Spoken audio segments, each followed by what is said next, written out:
ஹல்லேலூயா. கர்த்தர் நல்லவர். ஆமென். உன்னத பாட்டின் புஸ்தகம் 6ஆம் அதிகாரம் 9வது வசனத்தை எடுத்தவர்கள் வாசிக்கலாம். உன்னத பாட்டு 6ஆம் அதிகாரத்தின் 9ஆம் வசனம்.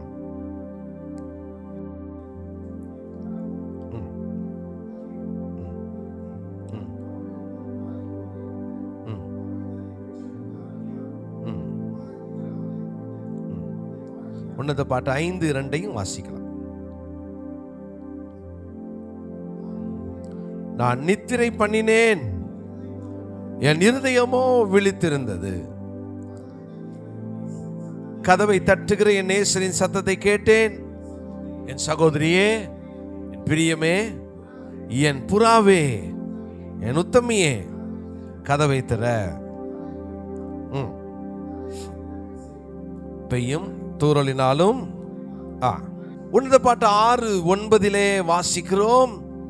என் புறாவே, என் புறாவோ என்று சாலமோன் தன்னுடைய மனைவியை அங்கே அவர் பாடுகிறார். உன்னத பாட்டின் புஸ்தகம் 3ஆம் அதிகாரத்தில் சாலமோனுக்கு திருமணம் ஆகிறது. திருமணத்திற்கு பின்பு தன்னுடைய மனைவியை வர்ணிக்கிறார். 4ஆம் அதிகாரத்திலிருந்து கடைசி அதிகாரம் வரைக்கும் சாலமோனுடைய மனைவியை குறித்து பாடின பாடல். ஞான அர்த்தமாக சபை, மணவாட்டியாகிய சபையை, மணவாட்டியாகிய நம்மை மணவாளனாகிய இயேசு எப்படி அழைக்க விரும்புகிறார் என்றால் புறாவே என்று சொல்லுகிறார். சொல்லுங்க. அவருக்கு அந்த எவ்வளோ ஒரு அற்புதமான ஒரு காரியம் பாருங்க. நீ காகமே அப்படின்னு சொல்லாம, அல்லது அடைக்கலான் குருவியே அப்படின்னு சொல்லாம, அவர் எவ்வளவோ பறவைகள் இருந்தாலும் புறாவே என்று சொல்லி அவர் அழைக்கிறார்.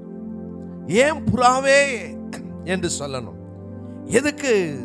இங்கே 5ஆம் அதிகாரம் 2ஆம் வசனத்திலையும் கதவை திற, என் உத்தமியே, என் சகோதரியே சொல்லிட்டு அவர் சொல்றார், என் புறாவே அப்படின்னு சொல்றார். ஸோ ஆண்டவருக்கு இந்த வேத புஸ்தகத்திலே இந்த புறா ரொம்ப முக்கியமான இடத்தை பெற்றிருப்பதை நாம் அறிந்திருக்கலாம்.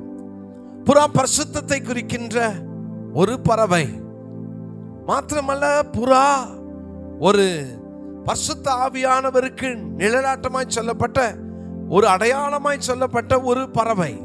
நமக்கு தெரியும், ஆண்டவராகிய இயேசு கிறிஸ்து ஞானஸ்நானம் பெற்று கரையேறின பொழுது பரிசுத்த ஆவியானவர் புறாவின் வடிவத்திலே அவர் மேல் இறங்கி வந்தார் என்று வேதத்தில் வாசிக்கிறோம். நான் இன்றைக்கு இந்த புறாவை குறித்து ஒரு குறிப்பிட்ட சம்பவத்திலிருந்து 3 காரியங்களை சொல்ல விரும்புகிறேன். இயேசு சொல்றாரு, நீங்க புறாவை போல எப்படி இருக்கணும்? கபடற்றவர்களாய் இருங்கள். புறாவை போல கபடற்றவர்களாய் இருங்கள். சோ புறாவுக்கு வேதத்தில் முக்கியமான இடத்தை ஆண்டவர் ஆவியானவர் கொடுத்திருப்பதை நாம் வேதத்தில் அறியலாம். நம்ம எல்லாருக்கும் தெரிந்த ஒரு சம்பவம். ஆனால் 3 காரியத்தை ஆண்டவர் எனக்கு அவருடைய வெளிச்சத்திலே கற்றுக் கொடுத்ததை நான் உங்களோடு பகிர்ந்து கொள்ள விரும்புகிறேன். என்னோட வேதத்தை திருப்பிக் கொள்ளுங்கள். ஆதியாகமத்தின் புஸ்தகம் 8ஆம் அதிகாரத்திற்கு வருவோம். ஆதியாகமம் 8ஆம் அதிகாரம் 9வது வசனத்தை படிக்கலாமா? 3 விஷயத்தை சொல்லி நான் ஜெபம் பண்ண விரும்புகிறேன். ஆதியாகமம் 8ஆம் அதிகாரத்தின் 9வது வசனம். பூமியின் மீதெங்கும் ஜலம் இருந்தபடியால் அந்த புறா தன் உள்ளங்கால் வைத்து இளைப்பாற இடம் காணாமல் திரும்ப பேழையினிடத்திலே நோவாவினிடத்தில் வந்தது. இங்க நமக்கு எல்லாருக்கும் தெரியும், அந்த நாட்களில், நோவாவின் நாட்களில் இருந்த எல்லா ஜனங்களும் பொல்லாதவர்கள். அவர்கள் இருதயம் நித்தமும் பொல்லாதது என்பதை தேவன் அறிந்தார். 6ஆம் அதிகாரத்தில் அந்த ஜனங்களுடைய சீர்கேடை தேவன் பார்த்தார், கலப்படத்தை பார்த்தார். 7ஆம் அதிகாரத்தில் 8ஆம் அதிகாரம் ஆண்டவர் நோவாவுக்கு ஒரு பேழை செய்ய சொன்னார். 8ஆம் அதிகாரத்தில் பேழை இப்பொழுது அந்த அரராத் மலையில தங்குகிறது. இந்த நேரத்தில் நோவா தன்னுடைய பேழையிலிருந்து ஒரு புறாவை அனுப்பினார். முதல்ல காகத்தை அனுப்பினார், போகிறதும் வருகிறதுமா இருந்துச்சான். அடுத்தது ஒரு புறாவை அனுப்பினார். புறா போயிட்டு ரொம்ப அற்புதமான ஒரு வார்த்தையை நாம் பார்க்கிறோம். உள்ளங்கால் வைத்து இளைப்பாற இடம் காணாமல் எங்க வந்துருச்சு? பேழைக்குள் வந்துருச்சு அப்படின்னா இந்த புறாவுக்கு தெரியும், இது எனக்கு இளைப்பாறும் இடம் பேழை மட்டும்தான். ஆமென் சொல்லாமா? வெளியில எனக்கு இளைப்பாறுகிறதுக்கு இடம் இன்னும் கிடைக்கல, வெளியில இளைப்பாறும் இடம் எனக்கு இல்லை. எனவே எனக்கு வெளியில இளைப்பாறும் இடம் இல்லாததுனால என்னுடைய இளைப்பாறும் இடம் பேழை, எனவே நான் அதுக்குள்ள வந்துடுறேன்னு சொல்லி இது வந்து விட்டது. பிரியமான தேவனுடைய பிள்ளைகளே, புறாவினுடைய முதல் தன்மை என்ன தெரியுமா? இளைப்பாறும் இடத்தை கண்டுபிடிக்கும் புறா. இளைப்பாறும் இடத்தை கண்டுபிடிக்கும் புறா. ஆண்டவர் மணவாட்டியாகிய சபையை பார்த்து சொல்றாரு, என் புறாவே, என் புறாவே. என்ன அர்த்தம் தெரியுமா? இந்த புறாக்களுக்கு நமக்கு ஒரு விஷயம் தெரிஞ்சிருக்கணும். எங்கு நமக்கு இளைப்பாறுதல் கிடைக்கும் என்ற ஒரு அறிவு நம்ம எல்லாருக்கும் தேவை. ஆமேன், ஆமேன். நீங்க கண்டுபிடிச்சிட்டீங்களா? நிறைய பேருக்கு இளைப்பாறும் இடம் கண்டுபிடிக்காததுனால தான் அங்கலாய்ப்பு, போகிறதும் வருகிறதுமாய் இருக்கிறதா. நம்ம எல்லாம் காகம் கிடையாது. எல்லாரும் சொல்லுங்க, நம்ம யார் இல்லை? நம்மளே சொல்லிக்கலாமா, நான் காக்கா கிடையாது, புறா. ஆமேன், அல்லேலூயா. நம்ம யாரு? நம்மலாம் புறாக்கள். அப்படின்னா காகம் என்ன பண்ணுமோ தெரியுமா? போகிறது வருகிறதுமா இருக்கு. ஆனா புறா இளைப்பாறும் இடம் எங்கு என்று அது அறிந்து வைத்திருந்தது. நிறைய பேருக்குள்ள பிரச்சனை என்ன தெரியுமா? ஐயா, எனக்கு என் பிரச்சனை பெருசு, என் வேதனை பெருசு, எனக்கு யார்கிட்டயாவது சொல்லி அழணும் போல இருக்கு, யாராவது எனக்காக அவங்க உட்கார்ந்து எனக்கு கொஞ்சம் ஒரு ஆறுதலா இருப்பாங்களா, எனக்கு ஒரு தேர்தலை தருவாங்களா, எனக்கு யாராவது பேசுவாங்களான்னு சொல்லி யாராவது அங்கலாய்த்து கொண்டிருக்கிற அநேக ஜனங்களை நாம் இன்றைக்கு பார்க்கிறோம். பல நேரங்களில் பல சூழ்நிலைகள்ல எனக்குன்னு யாருமே இல்லை, எனக்காக உட்கார்ந்து என்னுடைய பிரச்சனையை கேட்க யாரும் இல்லை, எனக்கு ஆறுதலுக்கு யாரும் இல்லை, எனக்கு ஒரு ரெஸ்ட், மனசுல இருக்கிற குமுறல்களை கொட்டுறதுக்கு யாரும் இல்லை என்று அங்கலாய்க்கிற கூட்டங்கள் உண்டு.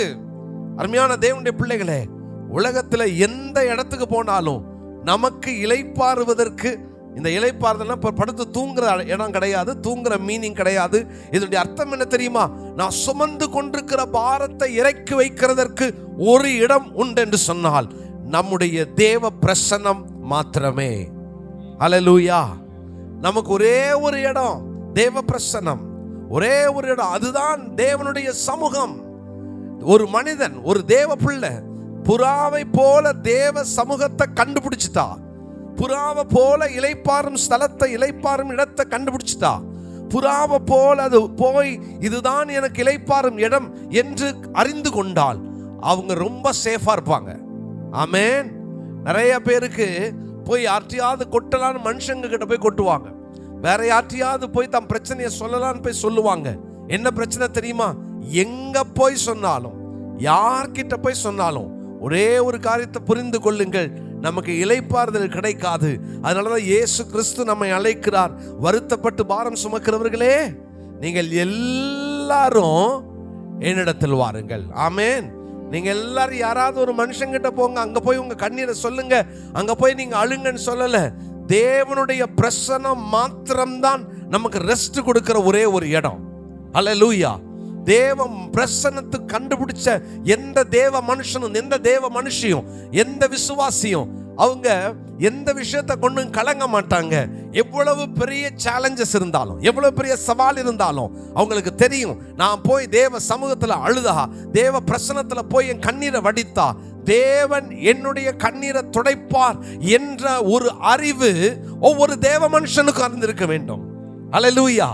நீங்க எங்க போனாலும் சரி, எவ்வளவு எந்த இடத்துக்கு போனாலும் சரி, தேவ பிரசன்னம் ஒன்றுதான் தேவனுடைய பிள்ளைகளுக்கு ஒரு இளைப்பாறும் இடம். அந்த ரெஸ்ட்டை கண்டுபிடிங்க, அந்த இடத்தை கண்டுபிடிங்க, தேவ பிரசன்னத்தை கண்டுபிடிங்க, தேவ சமூகத்துக்கு போங்க, தேவ பிரசன்னத்துல போய் உங்க கண்ணீரை வடியுங்க. நீங்க லூக்கா சுவிசேஷம் 7ஆம் அதிகாரத்துல 36ஆம் வசனத்திலிருந்து 39ஆம் வசனம் வரைக்கும் ஒரு பெண்ணை குறித்து வாசிக்கிறோம். அவளுக்கு பேர் சொல்லப்படலை, அவளுடைய அனுபவம், அவளுடைய வாழ்க்கையை குறித்து என்ன எழுதுறாங்க தெரியுமா? என்ன சொன்னாங்க தெரியுமா? அந்த ஊருக்காரங்க, பாவி ஆகிய ஸ்திரீ. பாவி. அந்த ஊர்ல எல்லாரும் அவளுக்கு வச்ச பேர் என்ன தெரியுமா? பாவி. அவளுக்கு யாரும் ஒரு ஆறுதல் சொல்லவோ அவளை தேற்றுவதற்கோ யாரும் கிடையாது. ஒரு பாவியாகிய ஸ்திரீன்னு சொல்லி ஊர்ல பட்டம் கொடுக்கப்பட்ட ஒரு பெண் அங்கே இயேசு கிறிஸ்து இருக்கிறார் என்று கேள்விப்பட்டு அங்கே சீமோனுடைய வீட்டுக்கு வருகிறார். நடந்தது என்ன தெரியுமா? வருகிறாள், இயேசுவின் பாதத்திற்கு பின்பாக அமர்ந்து தன் கண்ணீரை அவருடைய பாதத்திலே வடித்து தன் தலைமயிரால் துடைத்து தைலத்தை பாதத்தில் பூசி அங்கே ஒரு இளைப்பாறுதலை அவள் கண்டுபிடித்து விட்டாள். நல்லா யோசித்து பாருங்களேன். ஊரு ஃபுல்லா, உலகம் ஃபுல்லா அவளை எப்படி பார்த்தது தெரியுமா? அவளை ஒரு பாவியாக பார்த்தது. அவளை ஏற்றுக்கொள்ள யாரும் கிடையாது. அவளுடைய பிரச்சனை என்னன்னு கேட்கறதுக்கு யாரும் கிடையாது. அவள் யார்? உலகத்தால் பயன்படுத்தப்பட்டு தூக்கி எறியப்பட்டவள், உலகத்தால ஒரு தவறான பெயர் சூட்டப்பட்டவள். அப்படிப்பட்ட ஒரு சூழ்நிலையில யார்கிட்ட போக முடியும்? அவளுக்கு தெரிந்தது, அந்த புறாவுக்கு தெரியும், எனக்கு ஒரு இளைப்பாறும் ஒரு இடம் ஒன்று உண்டென்றால் அது தேவ சமூகம் மாத்திரமே. ஆமென். தேவ பிரசன்னம் மாத்திரம்தான். நல்லா கவனிச்சுக்கோங்க. ஒரு நாள் ஒரு வாலிப பிள்ளை, கோடம்பாக்கத்துல வசிக்கின்ற ஒரு பிள்ளை, அவளுடைய ரூம்மேட் ஒருத்தி ஒரு விசுவாசி, ஆண்டவரை அறிந்த பிள்ளை, நல்ல கர்த்தருக்குள்ள வளர்ந்த பிள்ளை. ஸோ அந்த சர்ச்சுக்கு நான் அடிக்கடி வாலிபர் கூட்டம் நடத்த போயிருக்கிறேன், கூட்டங்களுக்கு நான் போயிருக்கிறேன். அப்போது அந்த அந்த நல்ல ஆண்டவருக்குள்ளே இருக்கிற பிள்ளை அவள் வேலைக்கு போயிட்டா. தன்னுடைய அந்த ரூம்மேட், அதாவது அவள் தங்கி இருக்கிற அந்த ஹாஸ்டலினுடைய ரூம்மேட், அந்த மகள் இயேசுவை அறியாத பிள்ளை. அவள் பஸ் ஸ்டாண்ட் வரைக்கும் போனதுக்கு அப்புறம் இவ இன்னும் ரூம்லேயே தூங்கிக்கிட்டு இருக்கா. இன்னைக்கு வேலைக்கு போகலையா? ஏன் இன்னைக்கு வேலைக்கு போகல? நம்மளும் எழுப்பவே இல்லையா அந்த பிள்ளைய அப்படின்னு சொல்லிட்டு அவள் என்ன செஞ்சிருக்கிறா, ஃபோன் பண்ணால் ஃபோன் சுவிட்ச் ஆஃப்.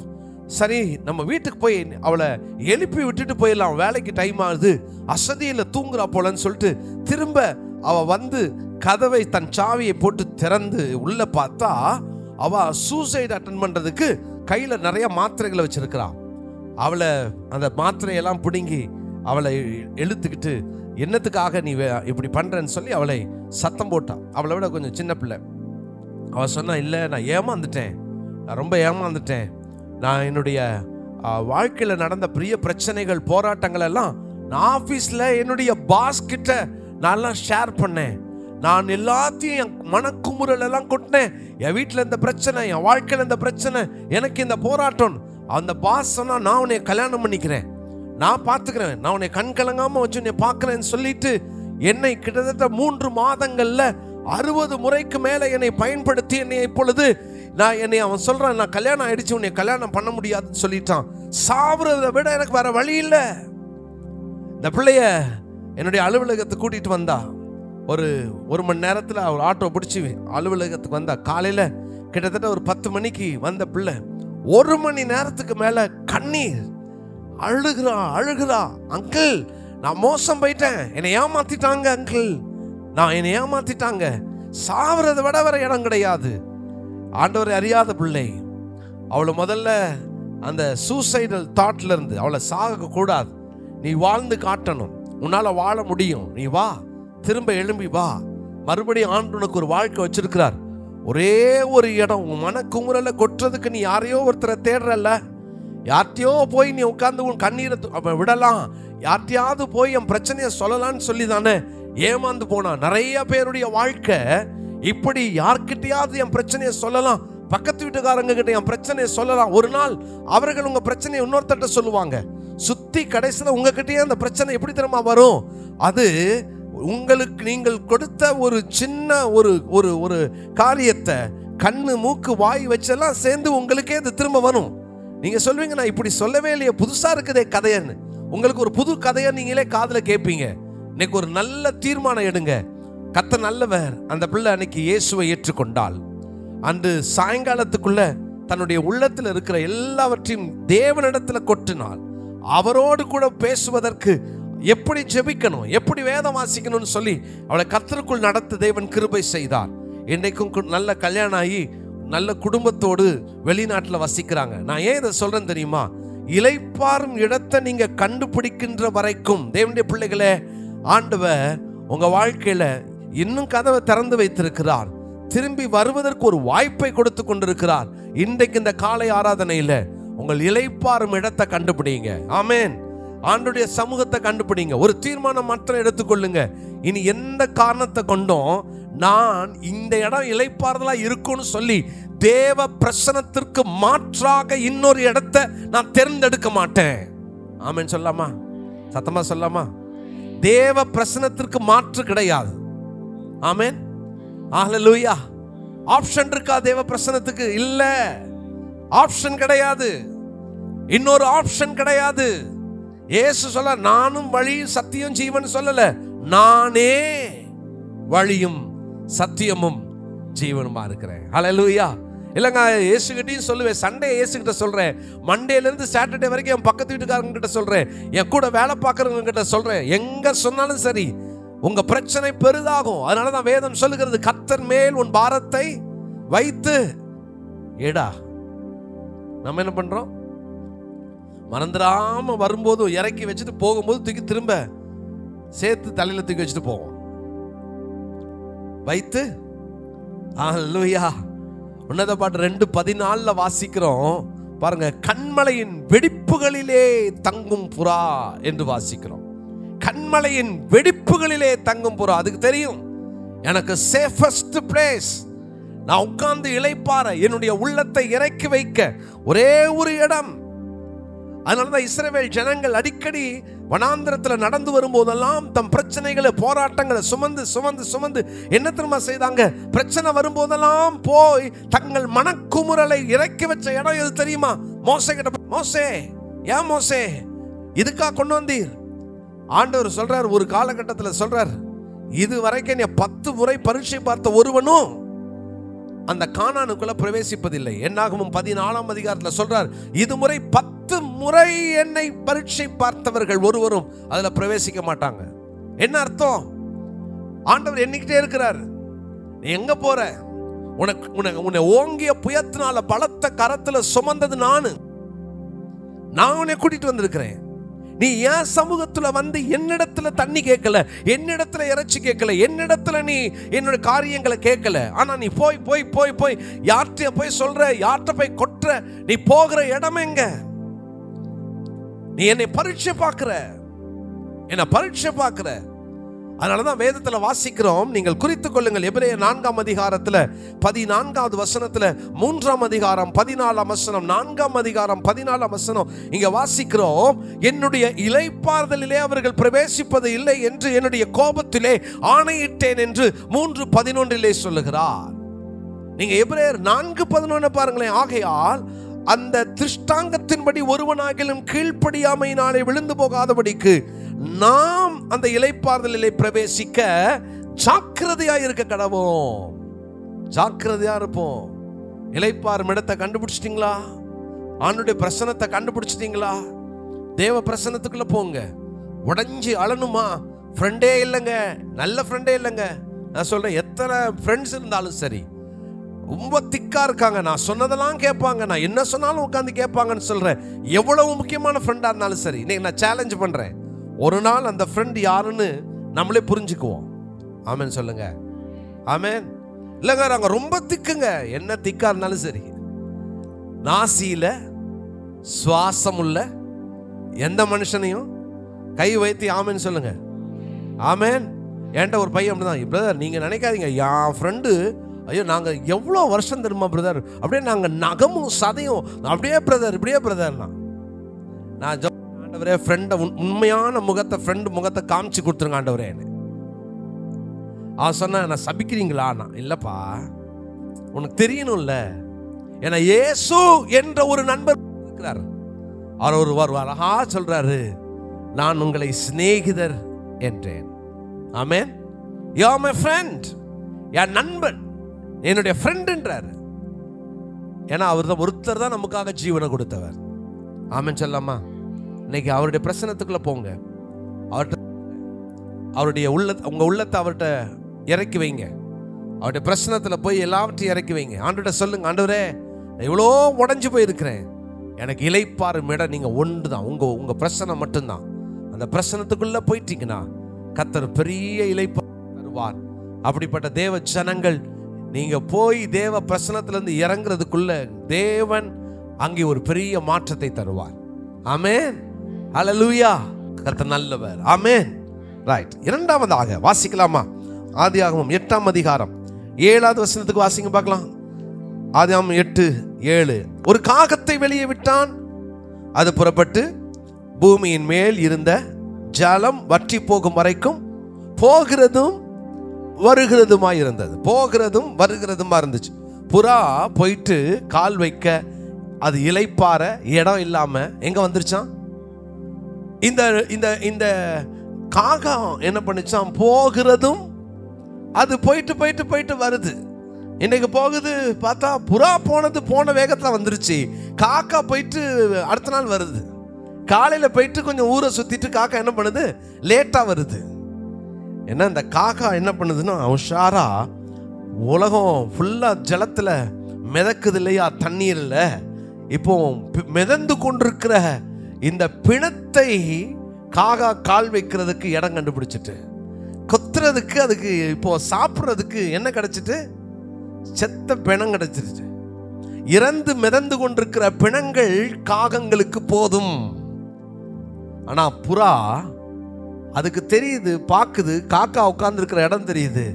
எப்பா 2 பேரும் பேழையில தானே இருந்தோம், நீ திரும்பி பேழைக்குள்ள வா. இல்லை இல்லை இல்லை, நான் சாயங்காலமா வரேன், எனக்கு இன்னைக்கு கொஞ்சம் ஃபீஸ்ட். மிதந்துகிட்டு இருக்கிற பிணத்திலே உட்கார காகம் அறிந்து கொண்டது. புறா இறந்த கூட்டத்தை தவிர்த்தது. ஆமென். இறந்த செத்த கூட்டத்தை புறா தவிர்த்தது. ஆமென் சொல்லாமா? ஹல்லேலூயா.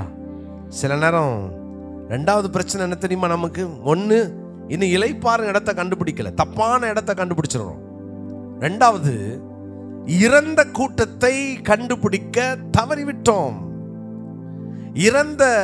இறந்த கூட்டம் எது? அதை கவனிக்காதனால இறந்த கூட்டத்தோட செத்த கூட்டத்தோட உட்கார்ந்து இருக்கிறோம். கண்டுபிடிங்க. இறந்த கூட்டம், செத்த கூட்டம். செத்தவர்களோடு நமக்கு எந்த விதத்திலும் நமக்கு அங்கே எதுவும் இருக்கக்கூடாது. என்னதான் இருந்தாலும், உயிருக்குறையா நேசித்தாலும், எவ்வளவு முக்கியமான ஆளா இருந்தாலும், ஐயோ என்னை விட்டு போயிட்டீங்களா அப்படின்னு சொல்லி அழுதாலும், சொல்லாம போயிட்டீங்களே அப்படின்னு சிலவங்க அழுவாங்க. பார்த்துருக்கீங்களா? நான் அடிக்கடி யோசிப்பேன், இந்த கல்றையில் நிறையா, இந்த கல்ற தோட்டத்தில் பிரசங்கம் பண்ணுறது ஒரு பெரிய சேலஞ்சான விஷயம். சிலவங்க ஐயோ சொல்லாமல் போயிட்டீங்களே, என்னை தனியாக விட்டுட்டு போயிட்டீங்களே. அப்போல்லாம் நான் யோசிப்பேன், கொஞ்சம் எழுந்து வரியா என் கூட அவங்க கேட்டால் அவங்க என்ன பண்ணுவாங்க? கஷ்டம்தான். இறந்த உடனே நம்ம இந்த மாதிரி சில வார்த்தைகள்லாம் சொல்லி அழுவோம் தெரியுமா? இதே இவ்வளோ சீக்கிரம் போயிட்டீங்களே அப்படின்னு நம்ம அழுவோம். நல்லா கவனிங்க. என்னதான் இருந்தாலும், என்னதான் பிடிச்சோமா, கடைசியில் கண்ணை தொடச்சதுல எப்போ எடுக்கிறீங்கன்னு கேட்போம். இல்லைங்க, ரொம்ப முக்கியமானவங்க, எவ்வளோ முக்கியமானவங்களா இருந்தாலும் கொஞ்சம் உங்களுக்கு முக்கியமானவங்களாம் பார்த்து முழுகிற வரைக்கும் வெயிட் பண்ணுவோம். 1 வாரம் கூட வச்சுருப்பாங்க. அப்புறம் எடுத்துருங்க. ஏன்? அதுக்கப்புறம் இருந்தால் நாற்றம் எடுத்து விடும். யாராக இருந்தாலும் சரி, எல்லாரும் ஒரு நாள் போய் தான் ஆகணும். ஒரு காரியத்தை மனதில் வைத்துக் கொள்ளுங்க. பிசிக்கலா, சரீர பிரகாரமா செத்த கூட்டத்தை, செத்தவர்களை அடக்க முடியும். ஆனால் ஆவிக்குரிய வாழ்க்கையில நிறைய பேர் இன்றும் செத்தவர்களோடு தாபரித்து கொண்டிருக்கிற அனுபவம். ஆன்மீக வாழ்க்கையில செத்து போன கூட்டத்தை இனம் கண்டு புறாக்கள் தவிர்க்க வேண்டும். கை வைத்து ஆமென் சொல்லாமா? நம்ம என்ன பண்ணக்கூடாது தெரியுமா? காகம் கிடையாது, நம்ம புறாக்கள். பக்கத்தில் சொல்லுங்க, நீ காக்கா கிடையாது, புறான்னு சொல்லுங்க. சொல்லிட்டீங்களா? ஆமேன். நீங்க யார் இல்லை? ஆமா. சரி, ஒரு வாலிப தம்பி சொன்ன, அங்கிள் எனக்கு கிறிஸ்டியன் ஃப்ரெண்ட்ஸே இல்லை அங்கிள், நான் அவங்கள கண்டுபிடிச்சிட்டேன் அங்கிள், எனக்கு எல்லாம் நான் கிறிஸ்டியன்ஸ் தான் அங்கிள்.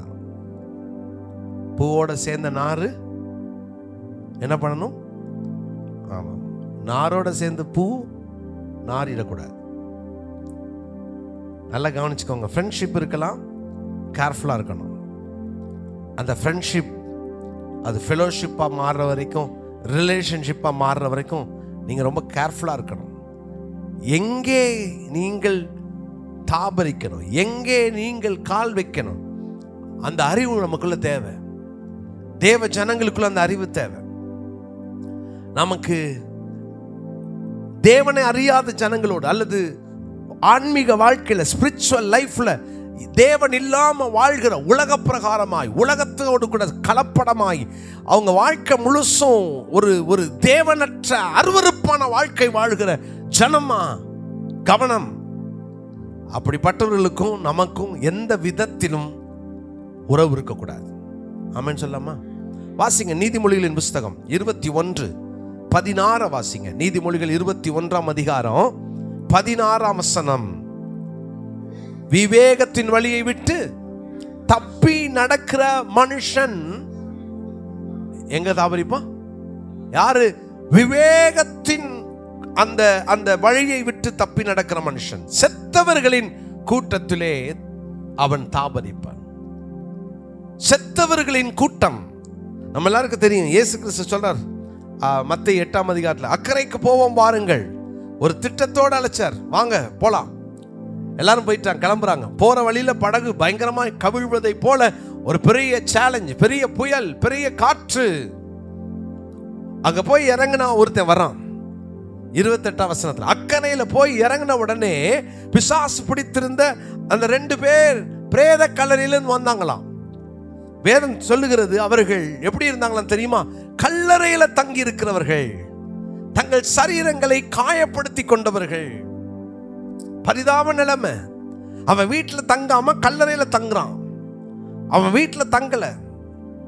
லேகியோன் பிசாசுகள் பிடித்திருந்த அந்த மனுஷன் வீட்டுல தங்கல, காயப்படுத்தி கொண்டான். அவனுக்கு தேவை செத்தவர்களின் கூட்டம். தேவனுடைய பிள்ளைகள் நல்லா புரிந்து கொள்ளுங்க. ஒவ்வொரு நாளும் தேவன் உங்களை புறாக்களாக பேழையில் வைத்து காக்க விரும்புகிறார். அல்லேலூயா. நீங்க பேழைக்குள்ள இருங்க. இளைப்பாறும் இடத்தை கண்டுபிடிச்சு பேழைக்குள்ள இருங்க.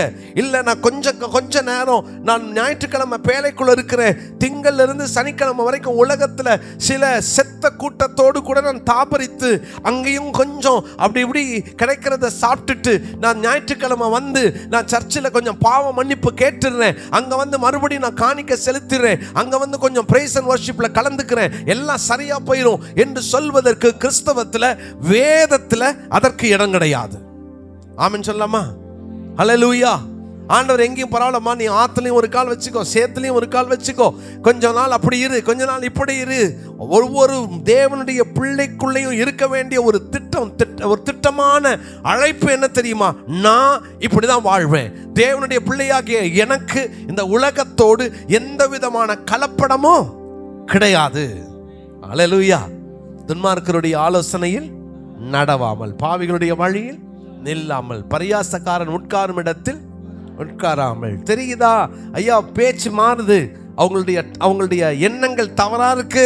அவங்க காரியம் எப்படி இருக்குது நல்லா கவனிச்சுக்கோங்க. இளைஞர்கள் இருந்தா உங்க காலேஜில், உங்க ஸ்கூல்ல உங்க கூட பேசுகிற நண்பர்கள் யாரோ ஒருத்தர் உங்க கூட ஃப்ரெண்டுங்க அப்படின்னு சொல்லலாம். பேச்சு மாறுதா? தெளிவா சொல்லிருங்க. உன்னுடைய பேச்சு மாறுச்சுன்னா, உன்னுடைய எண்ணங்கள் மாறுச்சுன்னா என்னுடைய ஃப்ரெண்ட்ஷிப்பை நீ இழக்க வேண்டியது வரும்னு சொல்லிருங்க. இல்லைங்க ஃப்ரெண்டு தானே, நாங்கள் அதை அட்ஜஸ்ட் பண்ணிப்போம். நோ. தேவனுடைய பிள்ளைங்களுக்கு எந்த காரியத்தையும் தூக்கி போட தெரிந்திருக்கணும். ஆமென். நான் செத்த கூட்டத்தில் சேர்ந்திருந்தா, ஒரு அருமையான நல்ல ஒரு வாலிப தம்பி என்னுடைய ஆரம்ப கால ஊழியங்களை என் கூட நாங்கள் பப்பட் ஷோ எல்லாம் அந்த மினிஸ்ட்ரி பண்ணிட்டு இருக்கும்போது என் கூட அவன் பப்பட்லாம் எடுத்துட்டு வருவான். நல்ல வாலிப தம்பி. அவன் ஆண்டவர் வந்து அவனை ஸ்டேட் ஃபர்ஸ்ட் கொண்டாந்தார் +2ல. ஆண்டவருக்காக அப்படி வாழ்ந்தான். ஒரு நாள் அவனை எத்தனையோ காலேஜ் வந்து ஃப்ரீ சீட் கொடுத்தாங்க. ஒரு நல்ல பெரிய கல்லூரியில் அவன் போயிட்டான். அங்கே போன உடனே அவனுக்கு கிடைச்ச நண்பர்கள் எல்லாம் பாருங்க, தேவன் செஞ்ச பெரிய நன்மையை மறந்துட்டான். கொஞ்சம் கொஞ்சமாக ஊழியத்தை தவிர்த்தான். என்னப்பா ஆளை காணுமேனா?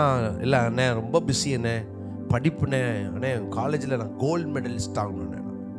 நான் சொன்னேன், நீ +2ல ஆண்டவர் உனக்கு கொடுத்த ஸ்டேட் ரேங்க்குக்கு நீ உண்மையுள்ளவனா இரு. நீ கோல்டு மெடலை நோக்கி போயிட்டு இயேசுவை விட்டுறாது. நிறைய பேர் என்ன தெரியுமா பண்ணுவாங்க? கர்த்தர் ஒரு ஆசீர்வாதத்தை கொடுக்குறாரு, பிஸ்னஸில் ஆசீர்வதிக்கிறாரு, அல்லது ஒரு வேலையில் ஆசீர்வதிக்கிறாரு, ஒரு ப்ரொமோஷன் கொடுக்குறாருன்னு அதில் மூழ்கிடுவாங்க. நீங்கள் அதில் மூழ்குவதற்கு கர்த்தர் கொடுக்கல. அது ஆசீர்வாதம் வர வர வர கர்த்தர்கிட்ட வரணும். ஆமென். வரமாட்டீங்க. அல்லேலூயா. பிரதர் போன வருஷம் எனக்கு இவ்வளோ டேர்ன் ஓவர் பிரதர், இந்த வருஷம் இன்னும் டேர்ன் ஓவரை கர்த்தர் தருவார் பிரதர், அதனால் இன்னும் கொஞ்சம் பிஸ்னஸ்குள்ளே போகிறேன். பிஸ்னஸ்குள்ளே போகிறதுக்கு இல்லை, அதில் கர்த்தரை நீங்கள் மகிமைப்படுத்துறது தான் கர்த்தர் உங்களை அழைக்கிறார். ஆமேன். பெரிய பாருங்க, 2 படகு அமிழ்தக்கான மீனை யார் கொடுத்தாரு? பேதுருக்கு கொடுத்துட்டார். லூக்கா 5ஆம் அதிகாரத்தில். வாங்கின உடனே பேதுரு என்ன தெரியுமா பண்ணல, அப்படியே இன்னொரு ஆண்டவரே நாளைக்கும் வாங்க, என் படகுல உட்காந்து பிரசங்கம் பண்ணுங்க, நான் நாளைக்கும் உள்ளே போகிறேன், நாளைக்கு 4 படகு வேணும் ஆண்டவரேன்னு சொல்லலை. என்ன தெரியுமா பண்ணாரு? இந்த படகு இந்த மீன் எல்லாவற்றையும் உமக்காக விட்டு உங்க கூட இருக்க நான் விரும்புகிறேன்னு சொல்லி அந்த பிஸ்னஸை வளர்க்கல, மாறாக இயேசுவோடு இணைக்கப்படுகிறார். தேவன் கொடுக்குற ஆசீர்வாதம். இந்த வாலிப தம்பி அவன் படிப்பில் நான் படிக்க போகிறேன், கடைசியில் ஒரு கூட சேரக்கூடாத சில சேர்க்கைகளை சேர்ந்தான், ட்ரக் அடிக்ட் ஆனான்.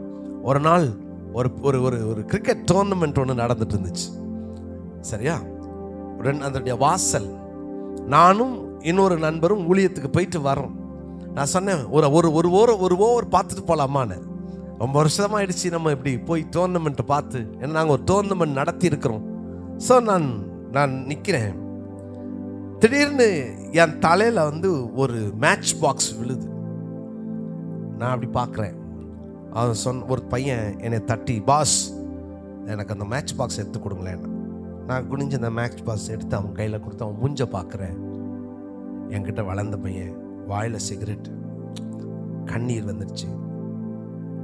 இதுக்கா சுவாமி என்னைய ரோட்டில் போனவொன்னே டோர்னமெண்ட் பார்க்கணுன்னு உள்ள ஒரு ஆசைக்கு உள்ளே வந்தா யாருக்கு எடுத்து நான் கொடுக்க வேண்டியதாயிடுச்சு. டே அப்படின்னு, அண்ணா சாரி அண்ணா, நீயாடா கோல்டு மெடலை நோக்கி போனவல்ல, கோல்டு மெடலை நோக்கி போனவல்ல. வேதம் சொல்லுகிறது, சுகபோகமாய் வாழ்கிறவள் உயிரோடே செத்தவள். ஆண்டவரே ஒரு தீர்மானம் எடுங்க, ஆண்டவரே எனக்கு நீங்க கொடுக்குற எந்த ஆசீர்வாதமும் செத்த கூட்டத்தில் கிடப்பதற்கு அல்ல, உம்மோடு இணைந்து வாழ்வதற்கு. அல்லேலூயா. 1, இளைப்பாறும் இடத்தை கண்டுபிடித்த புறா. 2, இறந்தவர்களின் கூட்டத்தை தவிர்த்த புறா. கடைசியா ஒரு வசனத்தை சொல்லி நான் ஜெபம் பண்றேன். ஆதியாகமத்தின் புஸ்தகம் 8ஆம் அதிகாரம் 11வது வசனத்தை வாசிக்கலாம். ஆதியாகமம் 8. அந்த புறா சாயங்காலத்தில் அவனிடத்தில் வந்து சேர்ந்தது. இதோ அது கொத்தி கொண்டு வந்த ஒரு ஒலிவ மரத்தின் இலை அதன் வாயில் இருந்தது. அதனாலே இங்க வாசிக்கிறோம், புறா சாயங்காலத்திலே நோவாவிடத்தில் வந்தது. வரும்போது அதை அனுப்பின நோக்கத்தை அது நிறைவேற்றியது. 3வது இலையோடு வந்தது. சொல்லுங்க, எப்படி வந்துச்சா? எதுக்காக என்னை அனுப்பினார்? எதுக்காக இந்த புறா என்னை இந்த நோவா பேழையில் வைத்து காத்தார்? எதுக்காக இத்தனை காலம் எனக்கு ஒரு இளைப்பாறும் இடத்தை வைத்து என்னை பராமரித்தார்? வேளா வேளைக்கு சாப்பாடு கொடுத்தார், வேளா வேளைக்கு என்னை காத்து கொண்டார், என்ன அழகா நடத்தினார். நான் இந்த பேழை மாத்திரம் இல்லைன்னு சொன்னா நான் என்னைக்கோ செத்துருக்கணும். இந்த பேழை இல்லைன்னா நானும் ஆண்டு இருக்க வேண்டும். சாப்பாடு கிடைக்காம நோவா என்னை பராமரித்தார். ஏன்னா நிறைய பாருங்க, அங்க ஜோடு ஜோடா உள்ள ஏத்துனாங்க, ஆனால் எல்லா பறவைகளும் பேழைக்குள் வரல.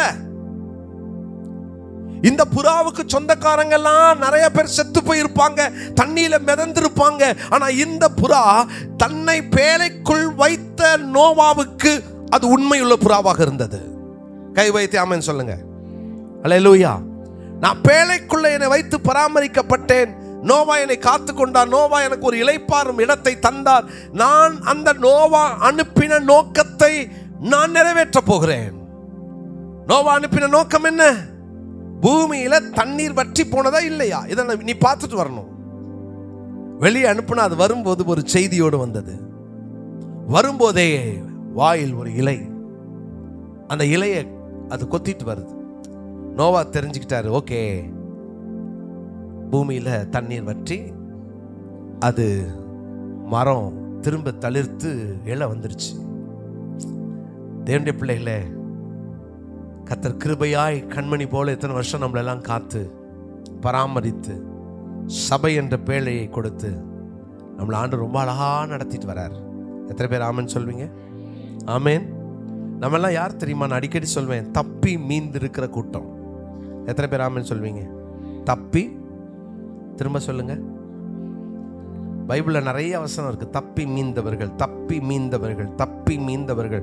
எப்போ தெரியுமா? பயங்கரமான யுத்த காலங்களில், பயங்கரமான வாதைகள், பயங்கரமான பிரச்சனைகள் எல்லாம் தாண்டினதுக்கு அப்புறம் ஆண்டவர் பயன்படுத்துகிற வார்த்தை, பயங்கரமான சிறை இருப்புக்கு அப்புறம் ஆண்டவர் பயன்படுத்தின வார்த்தை, பயங்கரமான போராட்டங்களுக்கு பின்பு கர்த்தர் பயன்படுத்தின வார்த்தை, தப்பி மீந்தவர்கள். நீங்களும் நானும் தப்பி மீந்தவர்கள். 2020 2021 நம்ம எல்லாம் தப்பி மீந்த கூட்டம். இறந்தவர்களை விட நல்லவர்கள் அல்ல. ஆமேன். அவங்கெல்லாம் கெட்டவங்க அதனால போயிட்டாங்களா? இல்லைங்க. தேவன் உயிரோடு வைத்திருக்கிற உங்க மேலையும் என் மேலையும் ஒரு திட்டம் வச்சிருக்கிறார். கை வைத்து ஆமேன் சொல்லுங்க. அல்லேலூயா.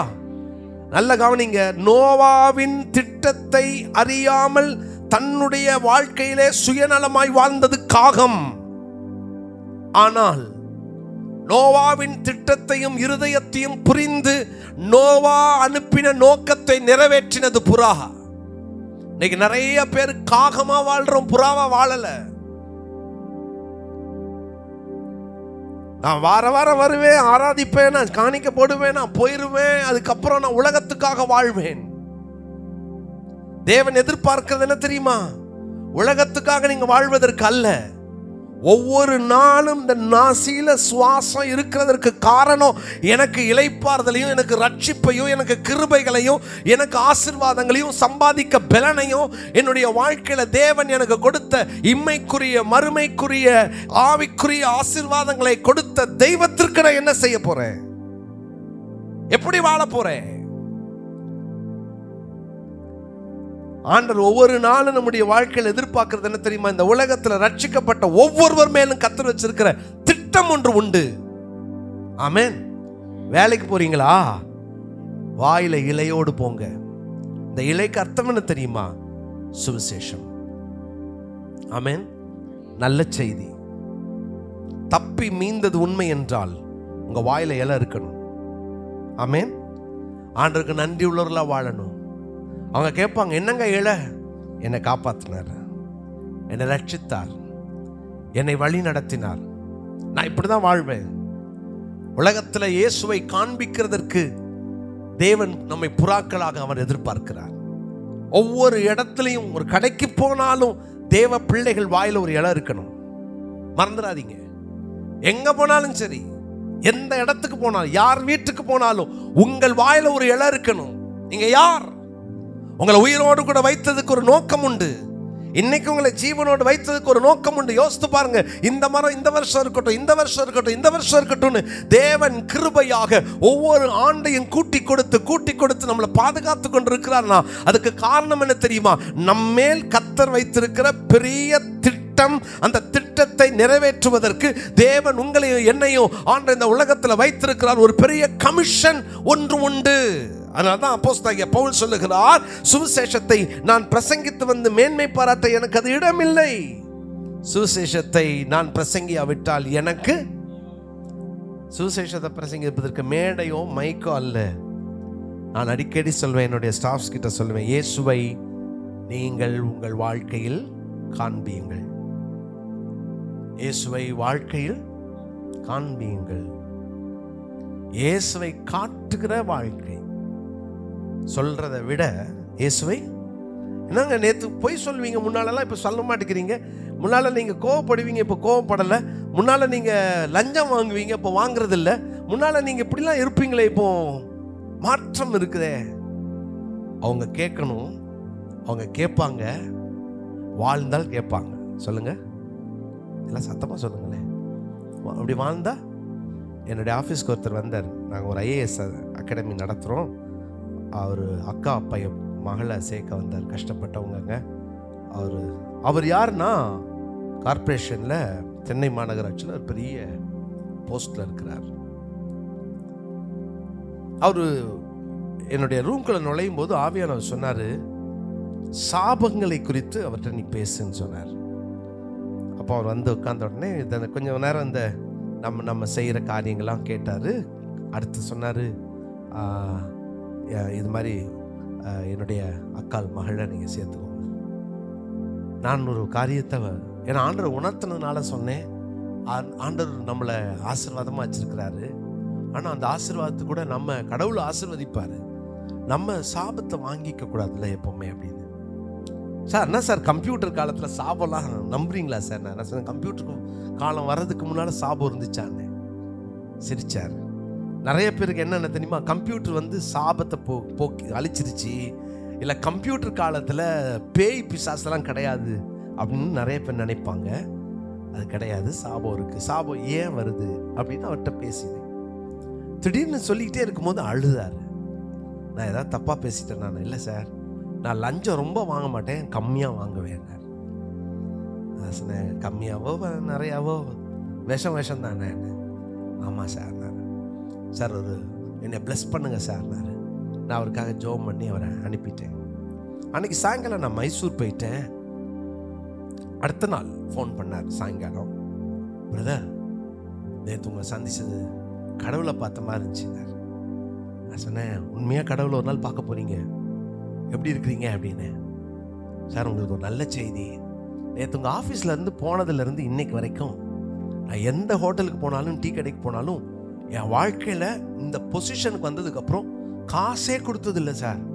நல்லா சாப்பிடுவோம், என்னை பார்த்து அவன் சார் சார்னுவான், நான் வந்துட்டே இருப்பேன். ஏன்னா எனக்கு காசு கொடுக்க வேண்டிய அவசியம் கிடையாதுன்னு நினைப்பேன்.